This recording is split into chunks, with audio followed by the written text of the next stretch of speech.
안녕하세요. 반갑습니다. 정말 반갑습니다. 삶의 맥을 짚어주는 한의사 인다라 한의원 원장 김영삼입니다.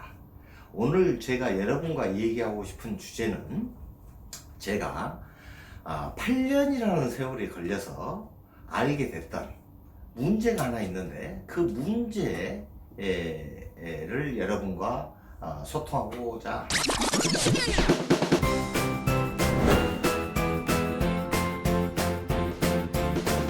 그 문제는 뭐였냐면 만법규일 일기하처라는 화두 선문답이었습니다. 만법규일이라고 하는 것은 뭔 얘기냐면 모든 우리 세상에서 만나는 모든 법들, 법칙들, 모든 것들은 결국 한 일법으로 귀착한다는 얘기입니다. 그런데 이 만법규일한다는 얘기를 누가 하셨냐면 석가모니께서 하셨습니다.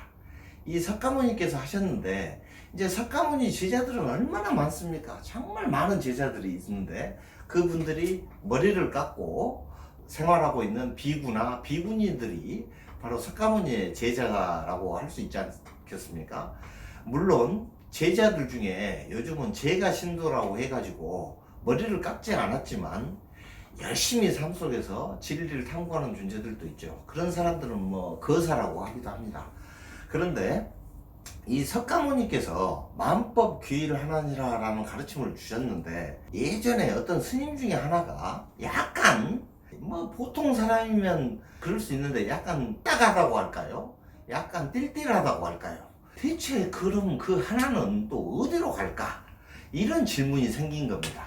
그래서 만법규일 일기하처라는 질문이 생긴 거죠. 만법이 하나로 돌아가는데 일기 그 하나는 하처 어느 곳으로 돌아가는가라는 질문인 겁니다. 그래서 이 질문을 노선사 즉 나이가 지긋하신 깨달은 선사에게 이 질문을 던진 겁니다. 만법이 하나로 돌아가는데 그 하나는 대체 어디로 돌아갑니까? 라고 질문을 던졌습니다. 그러니까 이 선사가 바로 대답을 하기를 이렇게 대답을 하는 것이었습니다.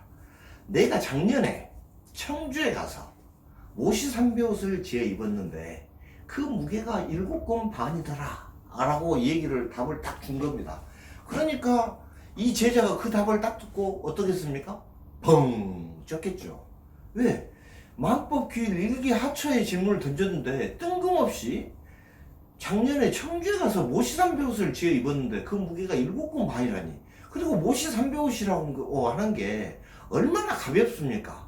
그 가벼운 옷이 7건 반이면 킬로그램으로 따지면 4.5kg입니다. 이 모시삼배옷이 4.5kg이라니 이게 뭔 말인지 보통 이 말이 뭔 말인지를 이 비구 머리 깎은 이 스님이 알 수가 없으니까 또 자기 혼자 토굴에 들어가서 대체 왜 이 선사가 그렇게 답을 줬을까? 정진을 해야 되지 않겠습니까? 정진을 열심히 이렇게 해서 결국 답을 알게 되면은 그래서 이렇게 답을 얘기했구나 라고 하면서 하나의 화두가 뚫리는 겁니다. 그래서 저도 이 화두를 이제 알게 돼가지고 이 화두를 뚫기 위해서 참 주구장창 계속 그 화두를 생각을 하고 또 하고 했었죠.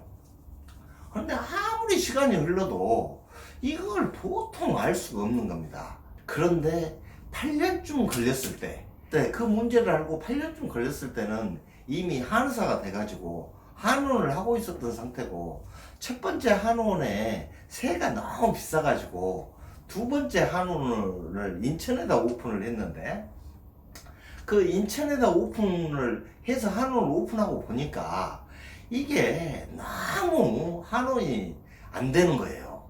한 4개월 동안 하면서 참 제가 진짜 힘들었습니다. 그 한의원 하면서. 왜 그러냐면 그전 첫 번째 한의원에는 환자가 이렇게 오면 이렇게 환자 보고 이렇게 저렇게 해서 그달에 어떤 한의원도 결국 자영업이니까 자기 수익 구조가 있지 않겠습니까? 그런데 이 인천에서 오픈을 딱 했는데 월세가 딱 반이었습니다.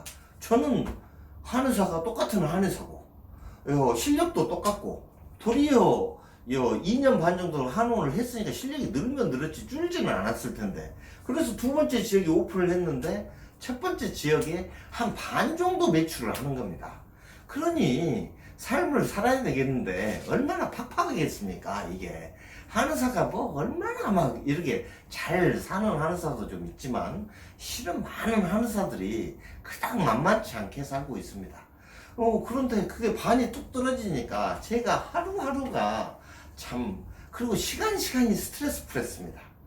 너무나 스트레스 풀렸어요. 그래서 아침에 한의원에 가면 제가 꼭 봐야 될 글귀가 하나 있었는데, 그 글귀가 뭐냐면